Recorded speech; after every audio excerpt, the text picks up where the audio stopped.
Welcome. Welcome to the Unitarian Universalist Fellowship of the Rappahannock. My name is Jeff, and I'm honored to help lead the service today. Our speaker today is Madison Cody, a chaplain at Cedarfield Retirement Community out in Richmond. Her discussion today will be a reflection from DiscWorld, what it means to see people as human beings, and what happens when we don't. To all who are here this morning in person or streaming, welcome home. Please remember to mute your electronics devices so that we may proceed from interruption of bings and pings. Special welcome for first-time visitors. Namaste. We are honored to share your presence and invite you to stay for coffee and refreshments after the service. All are welcome to stick around for a special town hall to discuss changes to Article 2 starting at noon. Additional announcements can be found in the bulletin.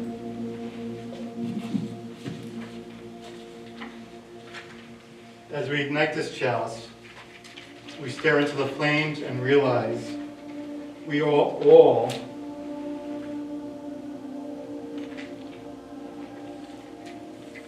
created from this light. It follows us through life, our ups, our downs, everywhere we are. That light shines bright inside of us, even in our darkest times. And it comes back in full brilliance whenever we have an epiphany and when we join in union as we move on in our journey. As part of our Eastern living spiritual traditions, we use the word namaste when we end services every now and then. And what namaste means, if you break it down to the 3,000-year-old Vijas, na, not, ma, creative force, me, a lot of things, and te is you. And what it really means is I bow to the creative force that's in me and the creative force that's in you. It's divinity. So what I want to do to open up the service today is turn to the person next to you, stare in their eyes, see that divine spark of light that's inside of them. Turn to somebody else and stare in their eyes. And when you fully see that spark, be comfortable, don't twist your heads too hard. When you see that spark, you'll realize that it's always there and it's always will. We're now going to have a reading from Madison. The reading is from a Terry Prachett book called Carpe Joculum. For a small amount of context, this is a dialogue between a priest and one of the well-known witches of the DiscWorld universe called Granny Weatherwax. It opens with the priest, mightily oaths. You'd certain enjoy yourself at the synod anyway. They'd been known to argue for days about how many angels could dance on the head of a pin. He could almost feel Granny's mind working. At last she said, "What size pin?" "Well, I don't know that, I'm afraid." "Well, if it's an ordinary household pin, then there'll be 16. 16 angels? That's right. Why? I don't know. Perhaps they like dancing. The mule picked its way down the bank. The mist was getting thicker. "You've counted 16? said Oates eventually.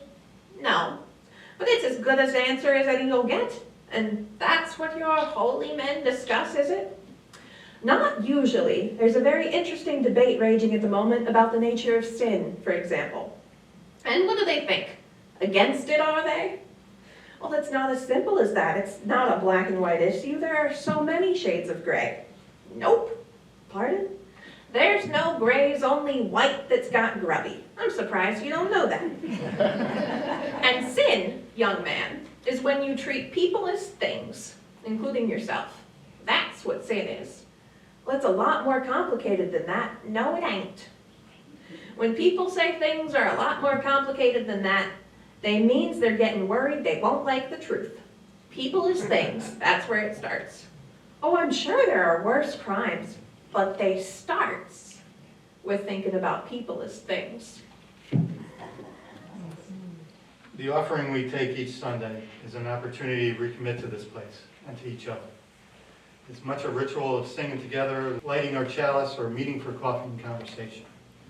It's a reminder that all forms of love we call generosity. It's how we show up that we believe is important to worship together, to help our community and say yes to the values of our faith.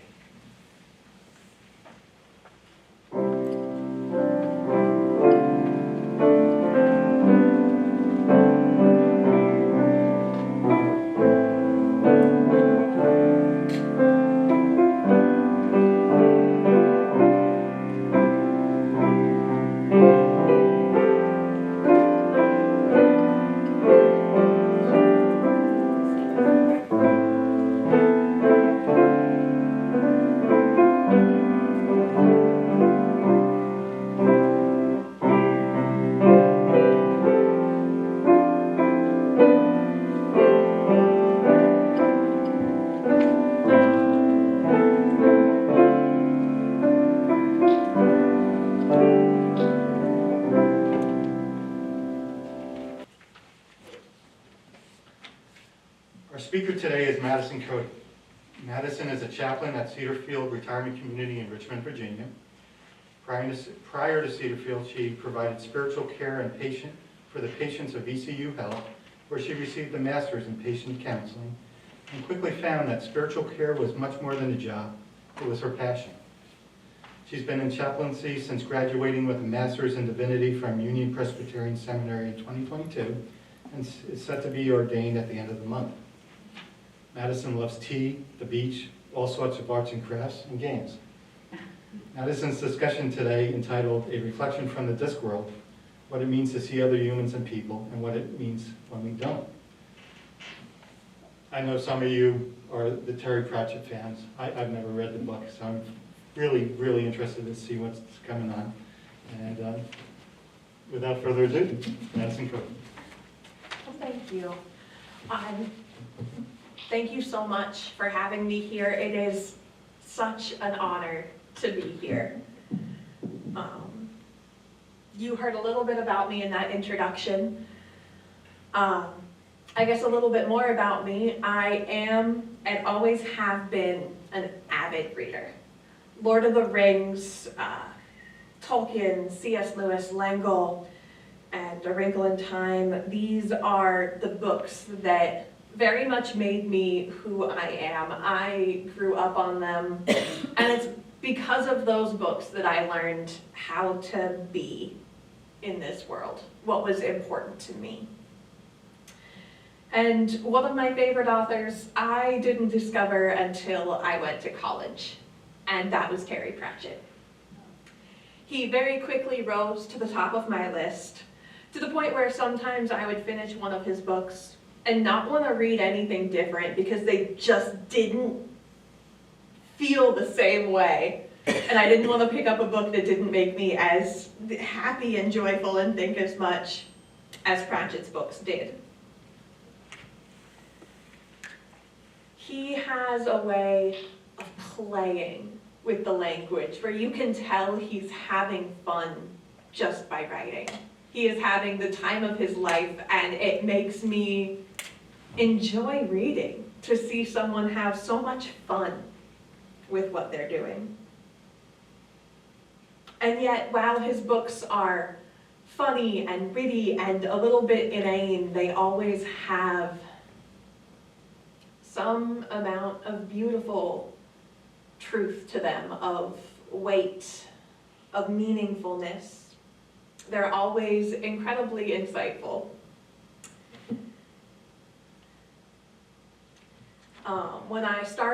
When I first started chaplaincy, I did an internship at UVA Health. And we only had one non-Christian member among us. She was part of the Earth-Based Traditions. But she led a spiritual group for Terry Prachett, where they would read the books and over the course of a few weeks discuss in radical praxis what they found within them. And it just so happened that the first time I joined them, they were reading Carpe Jugulum. And I had read many of Terry Pratchett's works before this. I hadn't read this one. And while, yes, I had seen that all of his works always had this hidden truth. I had to admit I was a little bit skeptical. For context, this book is about vampires. The description is King Varys, in a fit of enlightened democracy and ebullient goodwill, invites the undead into his kingdom to celebrate the birth of his daughter. But everyone knows you don't invite vampires into your house unless you want permanent guests.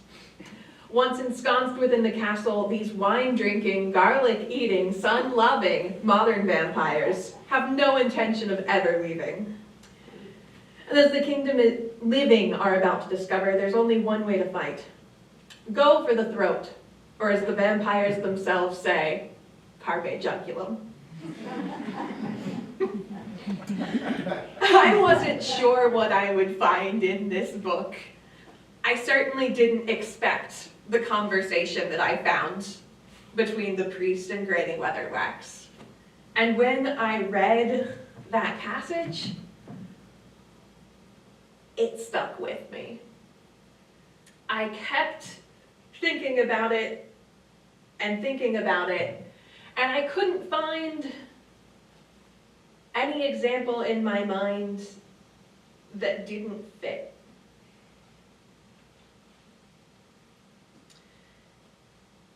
There are some instances of treating people as things that are more obvious than others. The tradition of slavery is perhaps the most obvious, which is literally the work of dehumanization to the extreme. It takes people as things to the extreme. And perhaps what we see today is smaller, is more subtle, but no less real. It's when we look at ourselves and we only see that one part of us that we don't like, and that's all there is. We reduce ourselves down to one part and forget that we are whole, beautiful people with so much more to us than that. Or it's when a church only sees people as souls to be saved, reducing them down past their personhood to one thing. And they forget that their job is to love and to care. For love should be at the center of all churches, to love the people as they are. There is no more important work than that. It's when I was in the hospital working as a chaplain and I would see nurses refer to people not as their names, but either by their bed number or their condition. We've got this in that room. And while it might make it easier sometimes, a mental load for them, it also made it easier to forget that that person is more than their illness, that person is more than what makes them sick. And we need to see people fully as they are. When we reduce someone down to something, we forget so easily that they are someone. It's seeing workers as a means to production, as a cog in the wheel, and not remembering that they have hopes and lives and dreams of their own. People are whole and complex and so much more than a sum of their parts. We are more than the sum of our parts. Together, this wonderful congregation, is that the right word? This wonderful congregation, each and every one of you here are so different and so unique. And together you make something amazing and beautiful. That's more than the sum of just each of you together, but you have come to create a community. And God, that's beautiful. And the beautiful thing about what Granny Weatherwax says is we can flip it around. Yes, sin may start as seeing people as things, but beauty begins when we recognize personhood. When we take this chance to see someone as they are, as all of who they are, we give them permission to be authentic, to be vulnerable, to open up and be radiant. When people don't have to hide every part of themselves for fear of being reduced to that one thing, we see unending beauty. When we look at people as more than just their gender, as more than just their sexuality or their religion or their political party, but when we see the person as a whole, we get introduced to true beauty and the chance to truly love. For when people hide either parts of themselves or something like that for fear of being dehumanized over it, we never really get to know the people around us. But when we take that invitation to embrace authenticity and vulnerability, we get to meet people as we never have before. We get to truly embrace someone and know that we can also share every part of ourselves in turn.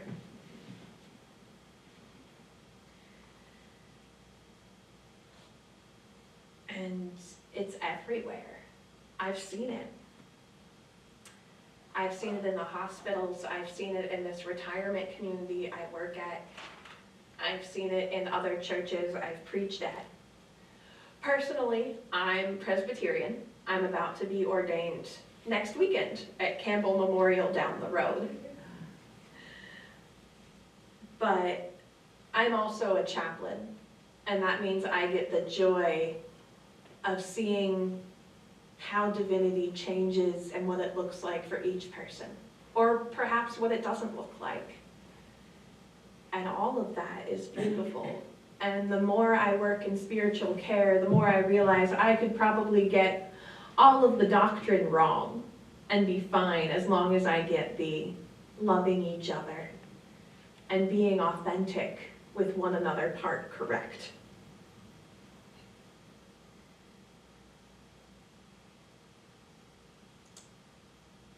I was reading over the principles of the Unitarian Universalist Church before I came to speak here.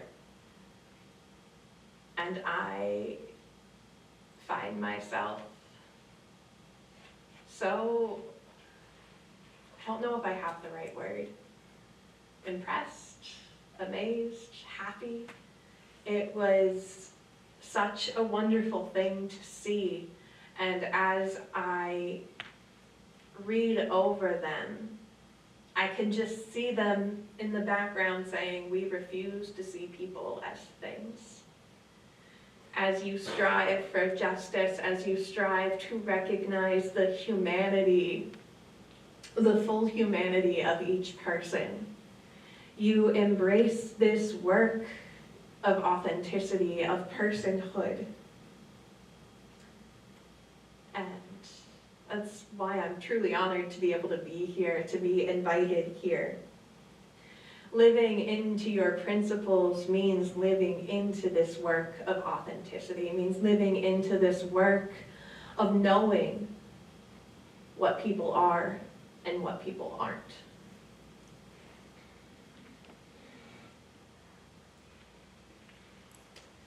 I take this chance today to invite you all to keep doing the amazing and beautiful work that you are doing. I have only been here for probably less than an hour at this point, but just through being able to talk with some of you before this service, through seeing the joys and concerns here, I have seen the love in this place, the care that you all hold for one another, this collection of amazing people who have come together to be a true community to each other. Communities like this are sacred, are beautiful, where people can come in vulnerability to ask for help, can surround each other with love and care. So thank you for sharing that with me today. It has been a gift. Thank you for sharing the gift of personhood and authenticity with the people that you meet. And I so hope that that continues. For just as small groups are more than the sum of their parts, when we continue to spread smaller circles wider and wider, we can ensconce whole areas, perhaps even the whole world, in this spirit of love and respect and generosity.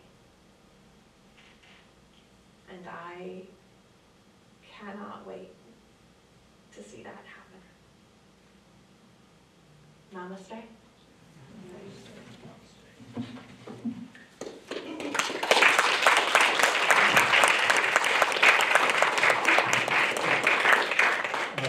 I'm going to start because this is what I'm all about, and I'm noticing in the world today that there is an us and them thing. Whether it's politics, the Middle East, we have Israel looking at Palestine as a them, Yes. and you lose all humanity with that. In areas where it's just people don't get along.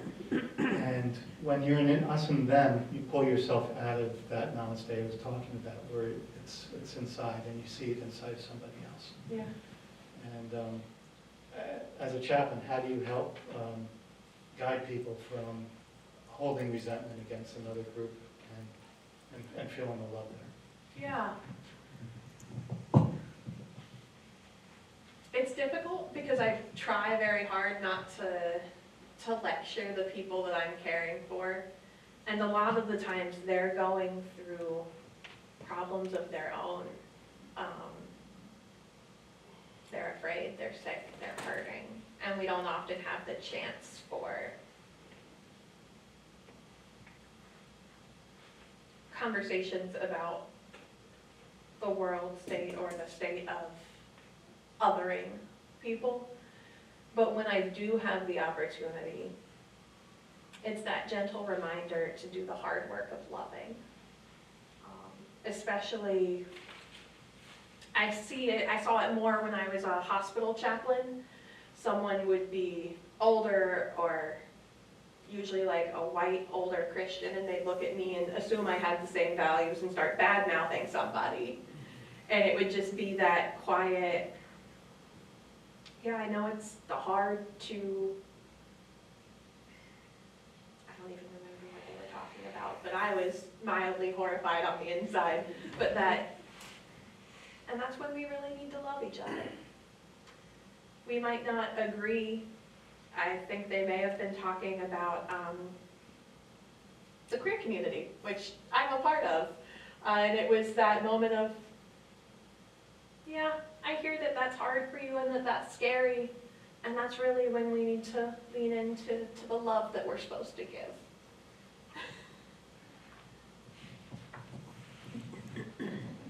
For lady first. Well, you had the hand up first. Well, thank you for that talk today. And you know how we sometimes say, oh, now that I've seen that, I can't unsee it. Now that I've heard that, I can't unhear that of people or things. You know, even today, you know, women in a lot of cultures are still things that have no voice in their lives, from getting married all through to having children, everything else. And just about workers being just cogs, and now I can't unhear that. That was me when I first read the book. I got to that passage and I couldn't, once I read it and once I saw it, I couldn't unsee it. Get disturbed by people assuming what your values are because of the way you look. You should look like me. I get an offer to join the Klan almost without asking. Any case, what I wanted to say was, you reminded me of Martin Buber, And I'm not sure he intended this as a test, but it actually is a good test of what you're talking about. He drew the I-thou distinction. And what that means is when you meet somebody, if the first thing that comes to your mind is I, what you're really doing is thinking me and not them, and they're objectified. If the first thing you think of when you meet somebody is thou, they're a person. So it becomes like a self-test, which is handy to know if you're slipping into objectifying people. Oh, I like that. Thank you. I really was moved by what you said when you were talking about you get the dogma wrong, but if you get the loving right, that's what matters. And I think that's what this place means to me, because we don't deal with the dogma. We deal with the heart and how to love better, more, wiser. Who knows what the right dogma is? Everybody disagrees on that. Don't share this with my Presbyterian friends, but I think you're absolutely right. Can you tell us the name of that book again? Sure, it's Carpe Jugulum. Oh, Instead of seize the day, seize the throat.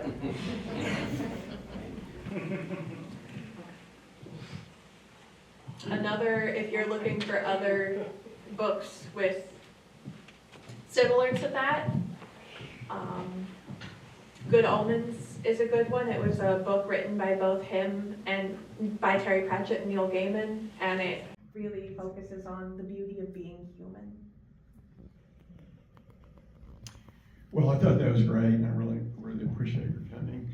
And I don't believe we should treat people as things, let me say this, but, you know, there's I think a real conversation between Abraham Lincoln and Grant about Lincoln about Grant, about the arithmetic of the Civil War, and that you just have to realize the reality that you're gonna lose hundreds of thousands of soldiers, but the South is gonna lose more.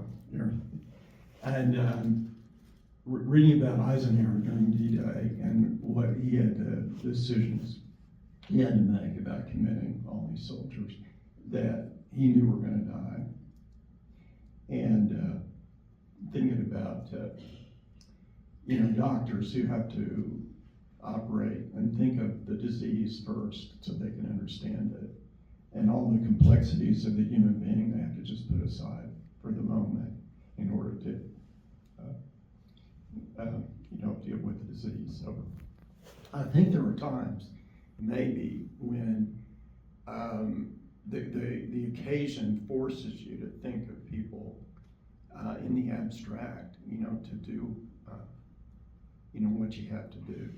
But if you could be a perfect human being, you could do all that and think of the person as a human being. But people aren't perfect. So I just think there are situations when policymakers and generals and doctors inevitably think about people impersonally just to do, you know, what they have to do. No, I think you're absolutely right, and I would agree with you. A lot of my time at VCU was spent in the emergency room in the trauma bay. I don't think the nurses could have done what they've done if they were always looking at a full and complex person. But when the work was done, when they were done pressing epi and doing compressions and trying to save somebody, we would pause and recenter and remember the life. While the work was being done, they had to step back. They had to make it impersonal. But when it was over, they took time to remember the humanity. And I think if we take that moment to recenter, but I know exactly what you mean.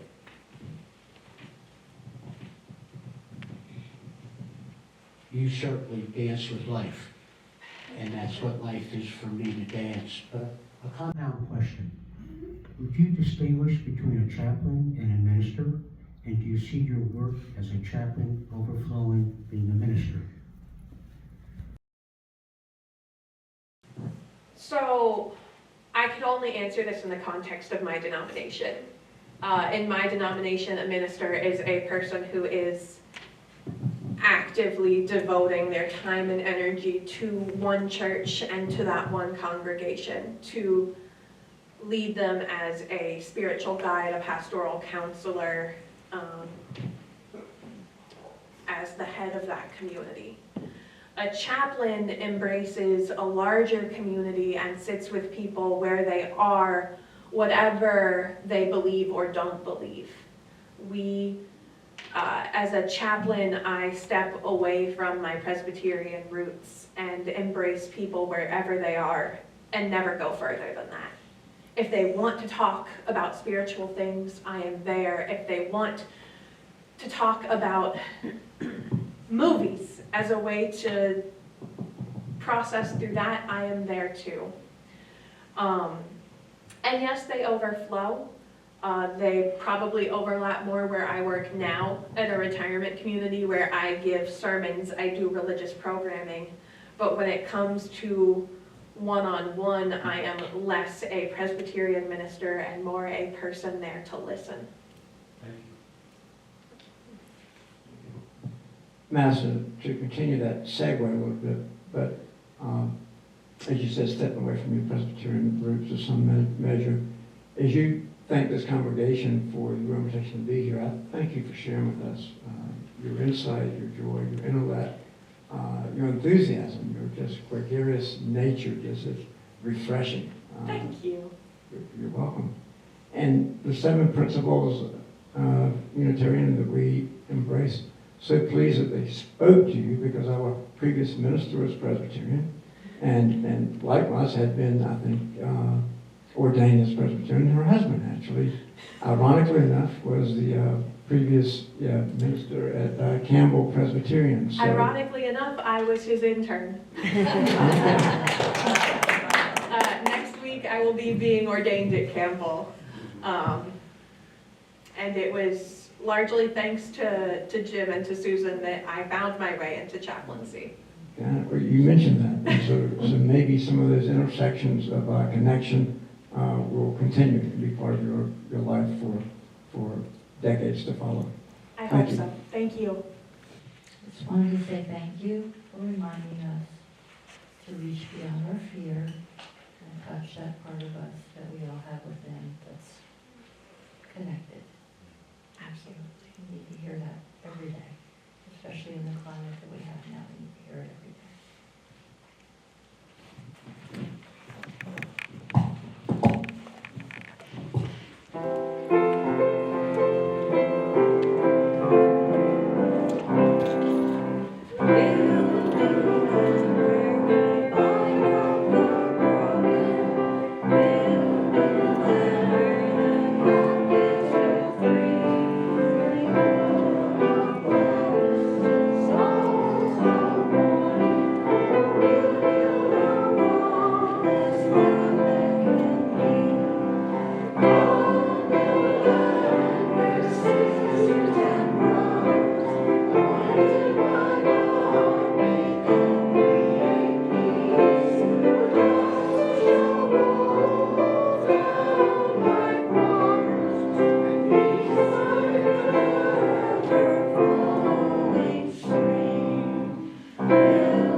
Can stand and remain standing.